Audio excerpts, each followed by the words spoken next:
우리가 살아가는 인생에는 많은 문제들이 있습니다. 그 중에는 쉬운 문제도 있고 어려운 문제도 있으며 때로는 혼자 힘으로 풀 수 없는 당혹스러운 그런 문제도 있습니다. 여러분은 문제 앞에 섰을 때에 어떤 방식으로 문제를 풀어가시는지. 어느 상점에 예쁜 아가씨와 할머니 한 분이 사과를 사려고 왔습니다. 근데 막상 사려고 하고 보니까 깜빡하고 지갑을 갖고 오지 않은 것입니다. 그래서 멈칫하고 서 있을 때 주인 아저씨가 능글맞은 표정으로 이렇게 말을 합니다. 나에게 뽀뽀를 해주면 뽀뽀 한 번에 사과 한 개씩을 주겠다, 그렇게 이야기를 했어요. 요즘 같으면 당장 미투 고발해야 될 그런 케이스죠. 그러나 아가씨는 전혀 당황하지 않고 당황하지 말합니다. 오케이, 그럼 5개만 주십시오. 아저씨가 좋아하면서 얼른 5개를 봉지에 담아주자 사과를 받아든 아가씨가 말했습니다. 오늘 계산은 할머니께서 해주실 거라고. 재치 있게 어려운 순간을 잘 넘어가긴 했습니다마는 인생의 모든 문제가 이와 같은 재치나 인균병적인 처세로 해결되는 것은 아닙니다. 때로 나의 모든 것을 다 동원해도 풀 수 없는 어려운 인생의 문제들을 직면할 때가 있습니다. 그와 같은 문제 앞에 섰을 때는 나의 힘으로만 되지 않습니다. 위로부터 하나님께서 도와주셔야 됩니다. 특별히 우리 인생의 가장 큰 문제인 죄와 죽음에 대한 문제는 나의 힘으로 결코 핸들할 수가 없습니다. 아무리 권세 있고 위대한 사람이라고 할지라도 죄와 죽음에 대한 문제는 자신의 힘으로 결코 처리할 수가 없습니다. 여러분께서 잘 아시는 소련의 독재자 중에 조셉 스탈린이라고 하는 사람이 있죠. 이 사람은 공산당 정권을 잡은 후에 숙청이라는 미명하에 2천만 명이 넘는 소련인들을 살해했던 희대의 살인마였습니다. 그러다 보니까 항상 암살당할 것에 대한 두려움이 있었어요. 자신이 죽게 될까 봐 두려워하는 것이죠. 그래서 만든 것이 비밀 별장입니다. 50만 평방미터의 울창한 숲속에 아주 거대한 저택을 하나 짓고 저택으로 가는 길을 마치 미로처럼 복잡하게 만들었어요. 함부로 누가 찾아오지 못하도록. 그리고 나서 별장 안에 4개의 똑같이 생긴 방을 만들었습니다. 자신이 어느 방이 있는지를 알지 못하도록, 그리고 절대로 바깥에서는 문을 열 수 없도록 특수장치를 한 것입니다. 한마디로 말씀드려서 어느 누구도 자신을 죽일 수 없도록 최고의 안전장치를 한 것입니다. 그런데 참 아이러니한 일이 뭔지 아십니까? 스탈린이 그 안전장치를 했던 방 때문에 죽게 됐어요. 혼자서 방에서 사우나를 하다가 뇌출혈로 쓰러졌는데 아무도 몰랐어요. 어느 방에 주무시는지 알 수가 있어야지. 비밀스럽게 있으니까. 나중에 알고 의사를 불렀지만 그 복잡한 숲속 미로를 달려오느라고 시간을 너무 지체하는 바람에 결국 1953년 3월 5일 74세를 일기로 세상을 떠나고 말았다고 합니다. 여러분, 이것이 인생입니다. 죄와 죽음에 관해서는 아무리 위대한 인간도 풀 수 없습니다. 아무리 좋은 장치를 해도 그것만으로 안전할 수가 없습니다. 우리의 죄 문제를 해결하고 죽음에 대한 문제를 해결하고 참된 생명의 축복을 누리려면 하나님께로 나가야 됩니다.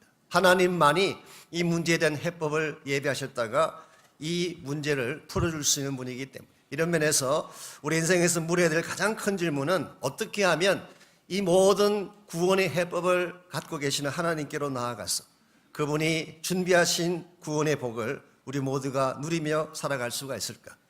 오늘 같이 봉독한 본문에 보시면 사도 바울은 이 문제에 대해서 굉장히 정확한 그런 용어로 설명을 하고 있습니다. 먼저 19절에서 20절을 보시게 되면 사도 바울은 율법적인 어프로치로 하나님께 나아가는 길을 먼저 소개를 합니다.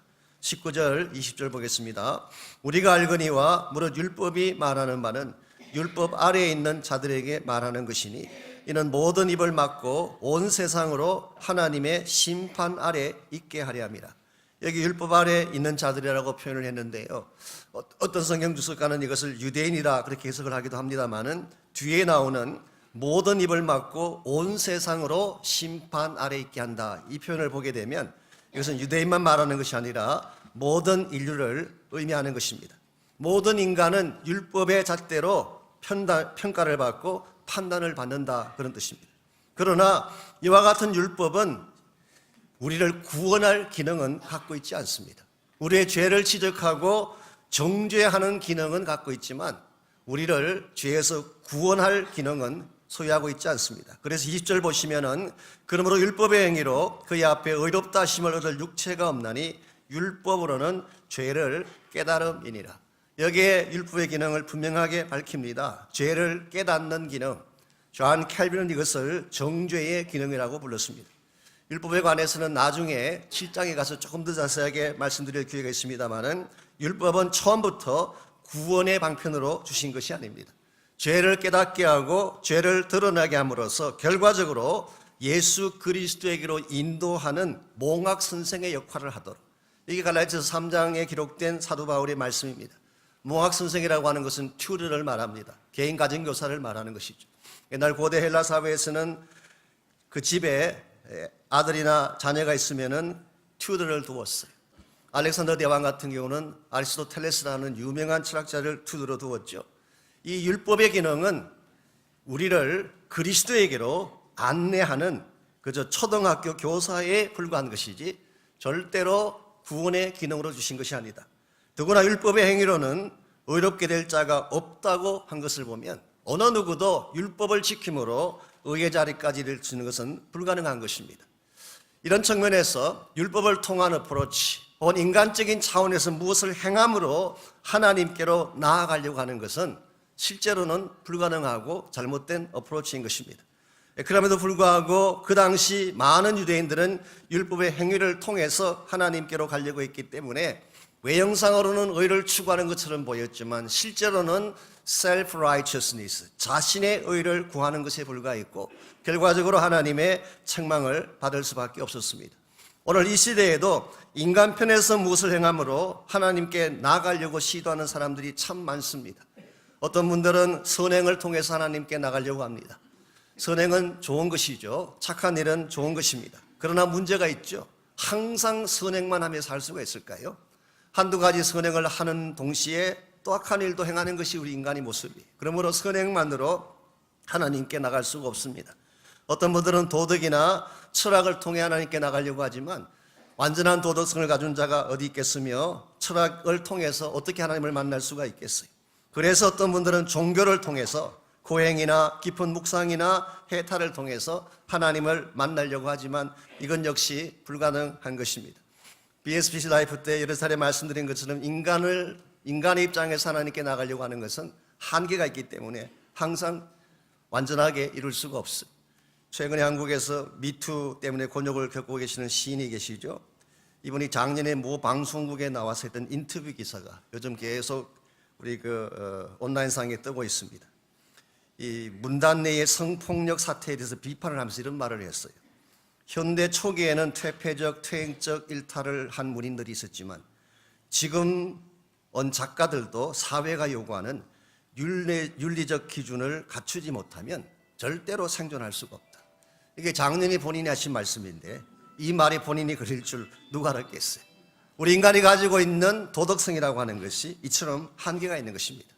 물론 우리가 착하게 살고 바르게 살아야 되겠지만 그것을 통해서 하나님께로 나가고 하나님의 의까지 가는 것은 불가능한 것입니다. 그래서 사도 바울은 두 번째 어프로치로 하나님께서 준비하신 해법을 우리에게 소개합니다. 그것이 21절 기하에 기록된 내용입니다. 21절, 이제는 율법 외에 하나님의 한 의가 나타났으니 율법과 선지자들에게 증거를 받은 것이라. 이제는, but now. 여기에서 로마스의 큰 전환점이 일어납니다. 로이드 존스라고 하는 목사님은 이 단어를 The Great Turning Point, 로마스의 대전환점일 뿐만 아니라 복음의 대전환이라고 그는 불렀어요. 율법 외에, 율법의 방법으로 하나님께로 나갈 수가 없기 때문에 율법 외에 하나님이 준비해 놓으신 한 의가 있다고 합니다. 과연 이 의가 무엇일까요? 하나님께서 친히 준비하신 righteousness. 그 내용이 22절에 소개가 되고 있습니다. 곧 예수 그리스도를 믿음으로 말미암아 모든 믿는 자에게 미치는 하나님의 의라고 했습니다. 그러므로 하나님께서 율법이 아닌 다른 방법으로 준비해 놓으신 righteousness는 예수 그리스도인 것을 알 수가 있습니다. 예수님께서 십자가에서 죽으시고 부활하심으로 완성하신 의, 이게 하나님께서 여러분과 저를 위해 준비해 놓으신 God's provision, 하나님의 해법인 것입니다. 성경은 인간 편에서 하나님께로 나가는 것을 가르치는 것이 아니라 하나님이 인간에게 다가오시는 것을 설명합니다. 모든 것은 하나님이 먼저예요. 사랑하는 것도 하나님께서 먼저 사랑하셨어요. 구원도 하나님이 시작하셨어요. 우리에 대한 모든 축복의 첫 출발점도 하나님인 것입니다. 이런 면에서 하나님이 시작자가 되고 하나님이 준비하신, 그래서 하나님이 완전하게 인정하시는 예수 그리스도를 통한 righteousness, 이게 하나님의 구원법이고 여기에 인류 구원의 해답이 담겨져 있는 것입니다. 여러분과 제가 이 사실을 바로 알고 하나님이 준비해 놓으신 참의 되신 예수 그리스도에게로 나아가야지 여러분의 인생에 변화가 일어나고 참된 차원의 구원의 기쁨을 누릴 수가 있습니다. 어떻게 할 때 하나님께서 준비해 놓으신 이 해법을 향해서 우리가 나아갈 수가 있으며, 그렇게 함으로써 하나님이 준비하신 축복을 우리가 어떻게 누리며 살아갈 수가 있을까?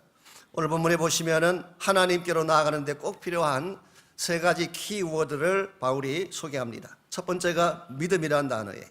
두 번째가 은혜라고 하는 단어이고, 세 번째가 화목, 재물이라고 하는 단어입니다.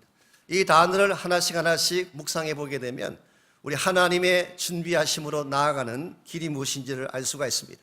제일 첫 번째로 하나님께로 나가려면 온전한 믿음이 필요합니다. 그냥 믿음이 아니라 온전한 믿음입니다. 오늘 22절을 다시 보시면은 이 하나님의 의를 받는 제일 첫 번째 채널로서 믿음을 소개하고 있습니다.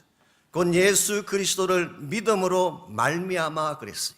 여기서 믿음은 하나의 도구로서 예수 그리스도를 통하여 하나님께 나아가는 도구로서 믿음을 설명하고 있습니다. 영어 번역 보시게 되면 This righteousness is given through faith in Jesus Christ.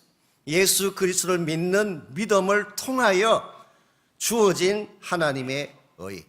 이런 면에서 믿음은 하나님께서 예비하신 축복을 받아들이는 굉장히 중요한 키가 되는 것입니다. 믿음을 갖지 아니하면 하나님의 복을 받을 수가 없어요. 믿음을 갖지 아니하면 구원에 이를 수가 없습니다. 이런 면에서 믿음은 절대적으로 중요한 단어가 아닐 수 없습니다. 그런데 문제는 이 믿음의 내용이 뭐냐는 것입니다. 오늘 많은 사람들이 어떻게 하면 천국 갈 수 있습니까? 질문하면 믿음이요 대답을 하십니다. 정답이죠. 사실은 정답인데 한 번 더 물어봅니다. 무엇을 믿는 믿음입니까? 물어보면 그때부터 헷갈리시는 분들이 참 많으세요. 어떤 분들은 하나님 믿는다 그렇게 이야기하시는데 어떻게 보면 정답 같지만 굉장히 애매한 대답이에요. 하나님이 무엇을 믿는지가 확실치가 않아요. 어떤 분들은 교회 나가는 것을 믿음으로 생각하는 분들이 계십니다. 물론 믿음을 가져야 교회에 나오는 것이지만 교회에 출석하는 것과 믿음은 동일한 게 아니에요.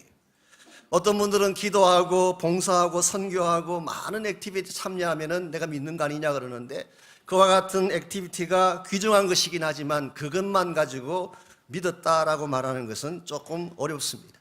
이런 측면에서 우리가 아무리 많은 활동을 하고 교회 출석을 하고 막연한 차원에서 신앙을 가졌다고 말하지만 심지어 어떤 분들은 그리스도에 관한 많은 지식을 가지고 계세요. 이 교리적으로 또 닥트리널리 굉장히 많은 지식을 가진 분들이 계시는데 이와 같은 지식이 필요하긴 하지만 이것만 가지고 참된 믿음이라고 말할 수가 없습니다. 참된 믿음의 핵심은 뭔지 아세요?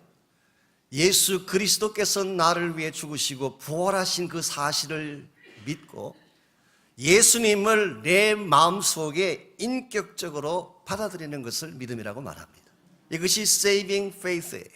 요한복음 1장 12절은 이것을 조금 더 극명한 용어로 설명을 했습니다. 영접하는 자, 곧 그 이름을 믿는 자들에게는 하나님의 자녀가 되는 권세를 주셨다. 즉 우리가 하나님의 자녀가 되고 구원받는 키가 뭐냐? 영접하는 것입니다. 예수 그리스도를 인격적으로 accept하는 것입니다. 혹시 여러분 가운데에 교회는 오래 다녔지만 지식적으로는 많은 것을 알고 있지만 정말 내가 인격적으로 내 마음의 문을 열고 주님을 영접했던 경험이 없다면 다시 한번 여러분의 신앙을 체크할 필요가 있어요.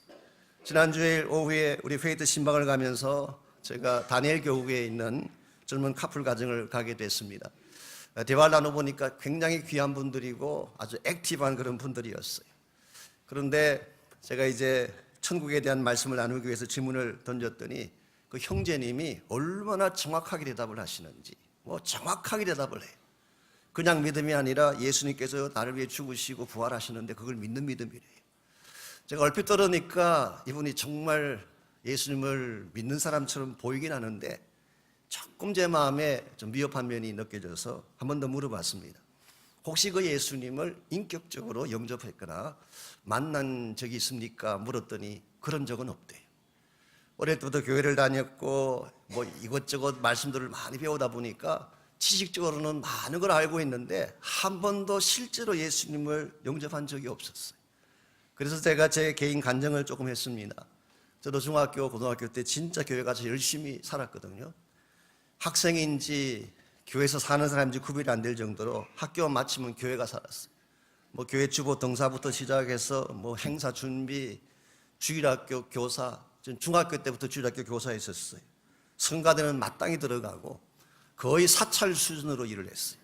새벽에 종치는 것부터 시작해서 변소 청소까지 다 했으니까. 그리고 나름대로 성경을 공부를 진짜 많이 했어요. 암송도 많이 하고 고등학생이지만 교리적으로 굉장히 디베이트도 잘하고 아는 것이 많았다고 생각을 했었어요. 이와 같은 상태에서 그저 교회에 빠져서 시간을 보내다 보니까 공부를 제대로 했겠어요. 그래서 결국 시험에 떨어졌죠. 공부를 제대로 못하니까. 그래서 제가 재수를 하게 됐습니다마는 참 신비로운 것은 재수를 하는 그 기간에 진짜 예수님을 제가 만나게 됐어요. 재수할 때 사실 좀 한심하잖아요. 다른 친구들은 다 대학 다니는데 이 재수생으로 산다는 게 정말 고초가 많습니다. 제가 8월 달에 친구들하고 같이 그냥 놀러 갈 겸 집회가 있다 그래서 대전으로 갔어요. 그때 대전에서 충무체육관에 전국에 있는 대학생 청년들을 다 한 곳에 모아놓고 일주일 동안 훈련을 하고 저녁에는 집회를 하는 그 CCC가 주관하는 큰 집회가 있었습니다. 낮 시간에는 초등학교에서 그저 가만히 깔고 거기서 먹고 자면서 사역리 훈련받고 성경 공부하고 저녁 시간 되면 그 충무체육관에 가서 이제 집회를 하는 것입니다. 제가 목요일 저녁인가 김중곤 목사님께서 설교를 하시는데 로마서 5장 8절 말씀 가지고 설교하셨어요. 우리가 아직 죄인 되었을 때에 예수 그리스도께서 십자가에서 돌아가심은 우리를 향한 하나님의 사랑이 확정되었다. 제가 그동안 그렇게 교회에 가서 시간을 많이 보내고 성경도 많이 보고 지식은 많이 가졌는데 제가 처음으로 하나님이 나를 사랑하시는구나. 그걸 그날 처음 알았어요. 설교는 많이 들었겠죠. 본성으로 들은 것입니다. 그날 밤에 제가 처음으로 정말 하나님이 나를 사랑하셔서 예수님께서 십자가에서 돌아가신 것이 나 때문이구나. 내가 그렇게 하나님 보시기에 존귀한 존재였구나. 제가 그 사실을 알게 되고 내가 죄인임에도 불구하고 하나님이 그렇게 사랑하신 사실 앞에 감격하고 물론 구원의 초청 앞에 제가 헌신하고 그 집회가 끝난 후에도 제가 제 숙소로 돌아가지 아니하고 1시간 이상을 울며 자백하며 회개하며 헌신하며 기도를 드렸어요. 그날 밤 저는 예수님 만났어요. 그리고 그것이 제 삶의 큰 터닝 포인트가 되셔서 그때부터 제가 진정한 차원의 크리스찬이 되지 않았나. 하나님의 사랑을 알게 되고 그분의 음성을 듣게 되고 그분의 비전이 무엇인지도 알게 되고 더구나 제가 교회를 다녔기 때문에 거의 천사처럼 보이던 우리 지금 와이프도 만나게 되고 실제로 그런지 아닌지는 여러분이 살아보셔야겠지만 하여튼 외형상 제가 보기에 꼭 천사처럼 보이는 그래서 오늘 여기까지 오게 된 거예요. 이제는 목회까지 하게 되는 오늘 여러분과 제가 참된 차원에서 변화가 일어나려면 인격적으로 예수님 만나야 돼요. 단순히 지식이 아니라 논리가 아니라 나를 위해 죽으시고 부활하신 그 예수님을 내 마음의 문을 열고 인격적으로 초청하셔야 돼요. 이것이 오늘 성경이 말하는 믿음이에요. 뿐만 아니라 이 믿음은 일회적인 혹은 도식적인 사건이 아니라 지속적인 관계성이라고 하는 것을 오늘 성경이 소개합니다. 22절 계속 볼까요? 예수 그리스도를 믿음으로 말미암아 모든 믿는 자에게 미치는 하나님의 의라고 했어요. 여기서 모든 믿는 자라고 할 때 이 믿는 자라는 이 단어가 시제를 가지고 말씀드리자면 현재 분사형입니다. Keep on believing, continue to believe. 이것은 계속적으로 지속적으로 믿는 것을 말하는 것입니다. 아니 어떤 분들은 한 번 구원받았으니까 됐다. 구원을 라이센스처럼 생각하고 구원받았으니까 됐다 이렇게 생각하는 분이 가끔 계시는데 오늘 성경 보니까 그게 아니에요. 구원은 라이센스가 아니라 구원은 예수 만난 이후에 계속되는 릴레이션십이에요. 내가 정말 예수를 믿었다면 주님과 함께 살아야 되는 것입니다. 주님이 내 안에 계셔야 돼요. 내 안에 계신 그 주님과 날마다 살아가는 이것이 오늘 성경이 말하고는 믿음의 실체이고 이와 같은 믿음을 통해서만 하나님께로 나갈 수가 있습니다. 오늘 여러분 가운데 혹시라도 이와 같은 믿음을 갖기를 원하시는 분이 있다면 여러분 아직 늦지 않았습니다. 나중에 우리가 기도할 때에 마음의 문을 여시고 꼭 주님을 초청하는 기도하실 수 있기를 바랍니다. 두 번째로 우리가 하나님께로 나가려면 은혜가 무엇인지를 알아요. 은혜의 가치를 바로 알 때에 하나님이 준비하신 구원으로 나아갈 수가 있습니다. 23절 말씀 보겠습니다. 모든 사람이 죄를 범하였음에 하나님의 영광에 이르지 못하더니. 이것은 바울이 지금까지 이야기했던 죄에 대한 이야기를 다시 한번 총 랩합한다 그렇게 볼 수가 있습니다. 1장 18절부터 지금까지 죄에 대한 이야기를 쭉 했지 않았습니까? 근데 오늘 23절에서 전체를 총 랩합하면서 모든 사람이 죄를 범하였다. 여기 모든 사람 속에 누가 포함될까요? 이방인이 포함되겠죠? 유대인도 포함됩니다. 도덕가들은 어떨까요? 당연히 포함됩니다. 공부를 많이 하신 학자들이나 신학생들은 어떨까요? 당연히 포함되죠. 여러분들은 어떨까요? 포함됩니다. 저는 어떨까요? 저도 포함됩니다. 교황님은 어떨까요? 죄송한 말씀이지만 교황님도 해당이 됩니다. 오늘 여기에서는 모든 사람이 단 어느 누구도 예외가 없이 모든 사람이 죄를 범하였다. 여기 죄를 범했다는 이 표현은 실제로 죄를 지었다는 뜻이에요. 하마르티아라고 하는 혹은 하마르타노라고 하는 동사형인데요. 이것은 actually sin했다. 실제로 죄를 지었다 그런 뜻이에요. 여러분이나 저나 우리 모든 인간이 실제적으로 죄를 범한 자가 되었고 그 결과 아무리 노력하고 애써도 하나님의 영광까지 나아갈 수 없는 이게 우리 모두가 부인할 일도 부인할 수 없는 영적 실존이에요. 영적 현실인 것입니다. 이와 같은 것이 우리의 현 상태이기 때문에 24절에서 하나님이 특별히 준비하신 것이 하나 있어요. 24절 그리스도 예수 안에 있는 속량으로 말미암아 하나님의 은혜로 값없이 의롭다 하심을 얻은 자 되었느니라. 여기 속량이라는 단어가 나오죠. 평소에 잘 듣지 않던 단어라서 조금 설명이 필요합니다. 이 속량이라고 하는 이 말은 영어 번역에서는 redemption 그렇게 번역하기도 했고 혹은 ransom 그렇게 번역하기도 했습니다. 이 단어의 의미는 값을 지불하고 산다 그런 뜻입니다. 고대 노예 시장에 가게 되면 많은 노예들이 판매되기 위해서 나와 있습니다. 이 체인이 묶이는 노예들이 있죠. 그때 누군가가 가서 돈을 지불하고 그 노예를 사서 노예를 프리하게 만들어줄 때 그때 사용하는 돈을 ransom fee라고 합니다. 이때 지불하는 돈이 바로 속량 비용이에요. 오늘 본문에서 이 속량이라고 하는 것은 바로 여러분과 제가 태어나면서부터 종의 체인에 묶인 죄의 체인에 묶인 죄의 노예들이었는데 그리고 일평생 동안 죄의 종로로 타다가 사망으로 갈 수밖에 없는 여러분과 저였는데 이와 같은 우리를 하나님이 예수 그리스도라는 대가를 지불하시고 사주신 거예요. 이것을 오늘 본문에서는 속량이라고 했습니다. 예수님은 여러분과 저의 모든 죄짐을 벗겨주고 우리가 지불해야 될 모든 죄를 대신 지불하시고 죽어주심으로 우리에게 자유를 선포하게 하신 분. 이것을 오늘 성경은 속량이라고 설명을 했습니다. 요한복음 19장 30절에서 보게 되면 예수님께서 마지막 임종하실 때에 다 이루었다 그러고 임종하셨어요. It is finished. 이 말씀은 헬라말로 유명한 단어입니다. 사실 한 글자인데 테텔레스타이라고 하는 한 글자예요. 영어로는 세 글자로 번역을 했지만 It is finished로 번역했지만 실제로 헬라어는 테텔레스타이 딱 한 글자예요. 이 말의 뜻이 뭐냐?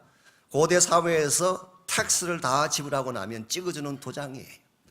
더 이상 당신은 부채가 없습니다. 당신의 모든 부채는 paid off 됐습니다 라고 할 때에 테텔레스타이라고 하는 도장을 찍어줘요.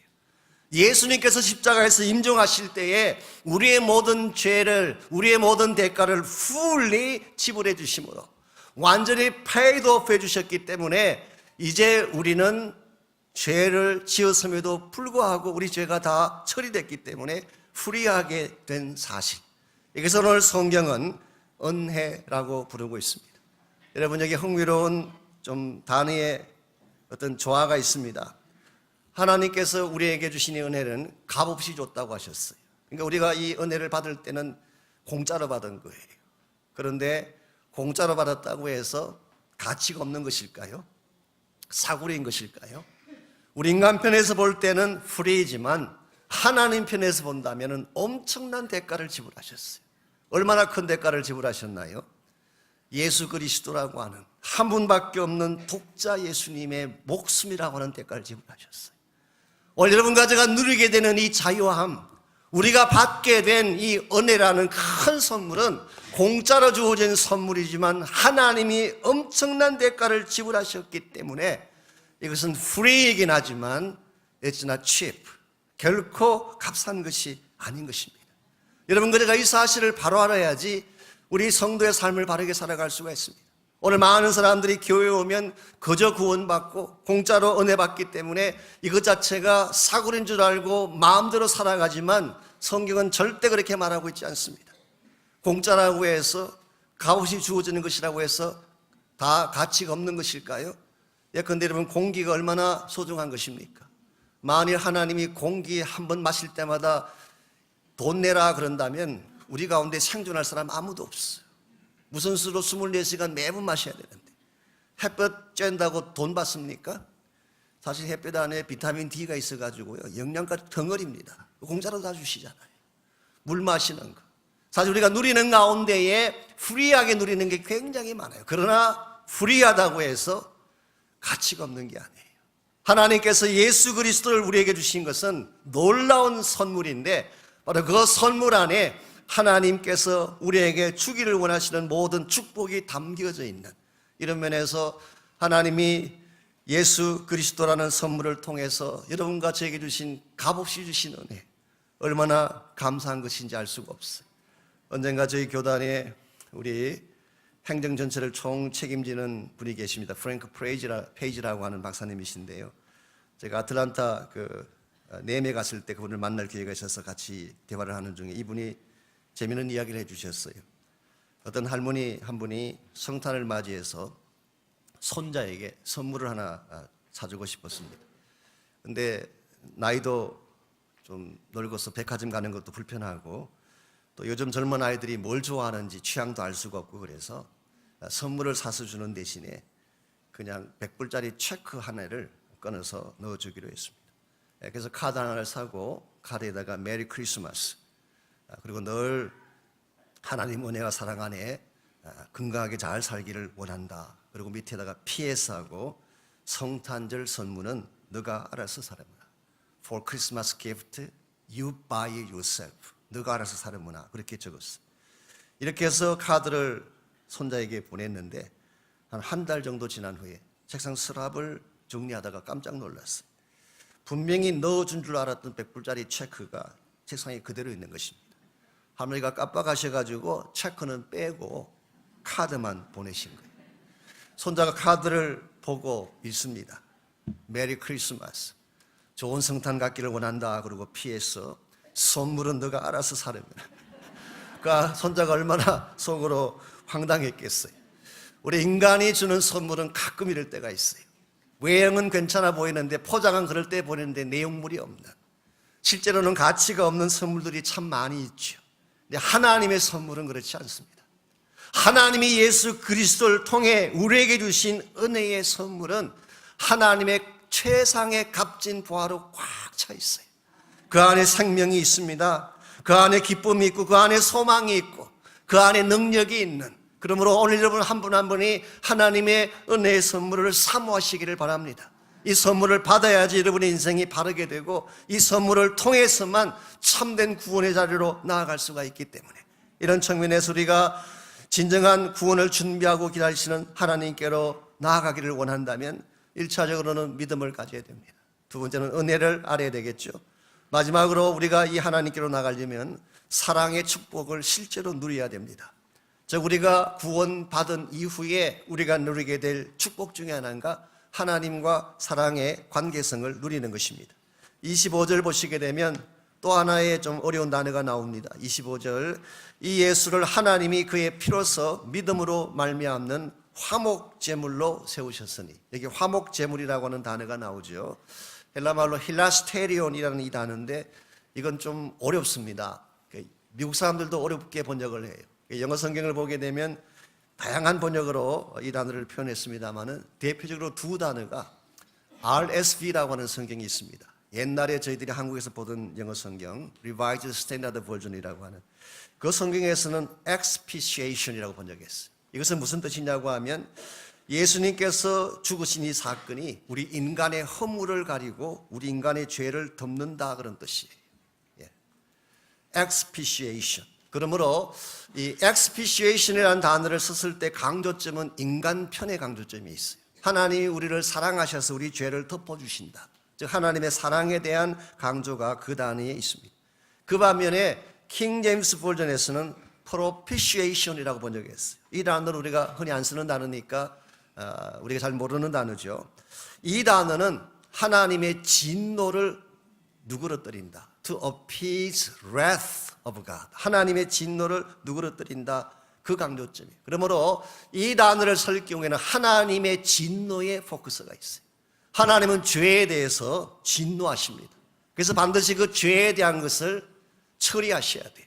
그런 차원에서 propitiation이 강조하는 것은 공의라고 하는 단어입니다. 여러분 생각에는 예수님의 십자가 사건이, 십자가 제물된 그 사건이 사랑을 위한 사건일까요? 아니면 공의를 위한 사건일까요? 둘 다입니다. 둘 다입니다. 사랑 따로 공의 따로가 아니라 사랑과 공의가 동시에 성취된 사건이 십자가 사건이에요. 팀 켈러라고 하는 분이 이 대목에 대해서 재미있는 말을 했습니다.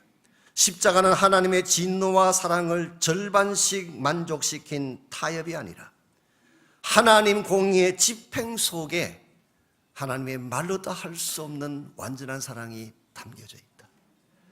하나님은 공의 하나님이시기 때문에 죄를 반드시 벌하셔야 돼요. 죄를 그냥 지나갈 수 없는 것이 하나님이에요. 그게 하나님의 공의예요. 거룩성을 가지신 righteous 하신 하나님이시기 때문에 우리가 범죄한 것 그냥 지나갈 수가 없어요. 아무리 우리를 사랑하셔도 죄를 둔 상태에서 우리를 사랑할 방법이 없어요. 그래서 하나님은 반드시 그 죄를 정죄하시고 다루셔야 되기 때문에 진노하신 것입니다. 예수님께서 십자가에서 돌아가실 때에 사실은 본인의 죄 때문이 아니라 우리의 죄 때문에, 더 정확하게 말하면 나의 죄 때문에 하나님이 버리셨다고 말할 정도로 엄청난 고통과 아픔을 당하셨어요. 이게 하나님의 진노입니다. 공의의 집행이에요.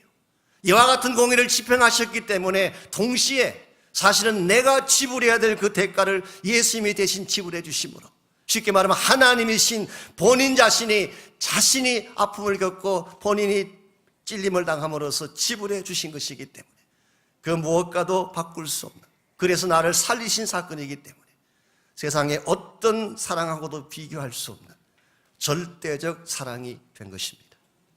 나를 사랑하실 뿐만 아니라 나의 모든 죄를 다 처리해 주심으로 이제는 죄인이 아닌 의인과 같은 위치에서 하나님을 만나고 하나님과 교제할 수 있게 된 축복, 이게 바로 화목제물 되신 예수님 때문이에요.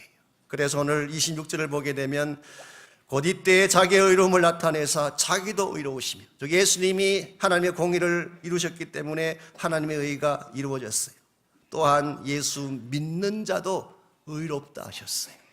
그래서 여러분과 저도 이 사건 때문에 하나님 앞에 의로운 자가 됐어요. 실제로는 의로운 자가 아닌데, 그래서 이것을 우리가 칭의라고 부릅니다.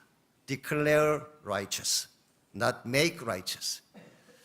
우리가 예수를 믿는 순간 예수님이 화목제물 되셨기 때문에 여러분과 저를 의롭다 칭해 주시는 것입니다. 그래서 우리는 마치 의인 된 것처럼, 그러나 실제로 의인이 되는 과정은 성화를 통해서 일평생 걸려야 되는 것입니다.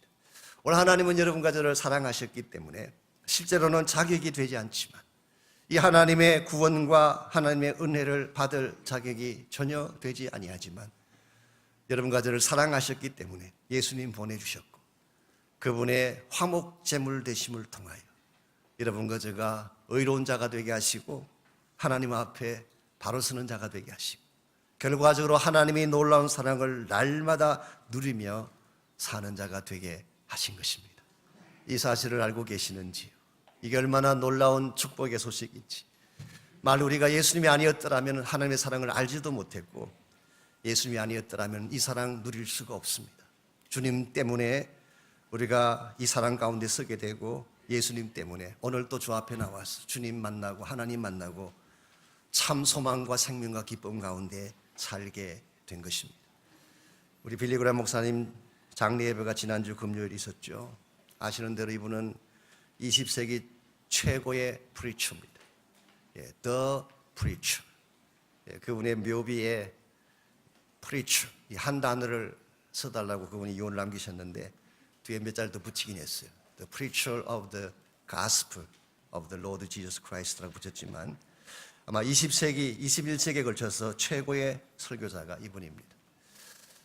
2억 2천만 명에게 복음을 설교했어요. 아마 방송이나 TV나 다른 걸 다 합치면 22억에게 복음을 전했다고 합니다. 누가 봐도 최고의 설교자요, 누가 봐도 가장 위대한 하나님의 사람임에도 불구하고 이분이 평소에 늘 하셨던 귀한 말씀 하나가 있습니다. 나는 천국을 향해 갑니다. I'm going to heaven. Not because I preached to big crowds. 내가 천국을 가는 이유는 수많은 대중을 앞에 놓고 설교했기 때문이 아니라 or reading the Bible many times. 내가 성경을 여러 차례 읽었기 때문이 아니라 I am going to the heaven just like the thief on the cross. 내가 천국을 가는 이유는 예수님께서 십자가에서 돌아가실 때 한편 곁에 달렸던 강도와 똑같이 Who said last moment 그 강도가 마지막에 했던 한마디 말 Remember me, Lord. 주님 하늘나라에 임하실 때 나를 기억해 주십시오. 이 한마디 말 때문에 구원받은 한편 강도가 바로 나다 그런 고백을 하셨어요. 빌리 그레이엄에 해당되는 말은 아닌 것 같습니다. 저도 마찬가지, 여러분 모두 마찬가지. 우리 모두도 다 강도보다 더 더럽고 누추하게 살아왔잖아요. 우리에게 무슨 메릿이 있어요? 자랑할 만한 도덕성이 어디에 있어요? 우리 가운데 어느 누구가 이 정도면 깨끗하다, 잘 산다, 착하다고 말할 자가 과연 어디 있겠어요?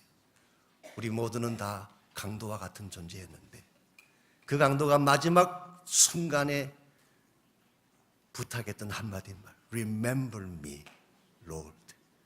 주의 나라 임할 때 나를 기억해 주십시오. 예수님 뭐라고 말씀하셨어요? Today you will be with me in paradise. 오늘 너가 나와 함께 낙원에 있으리라.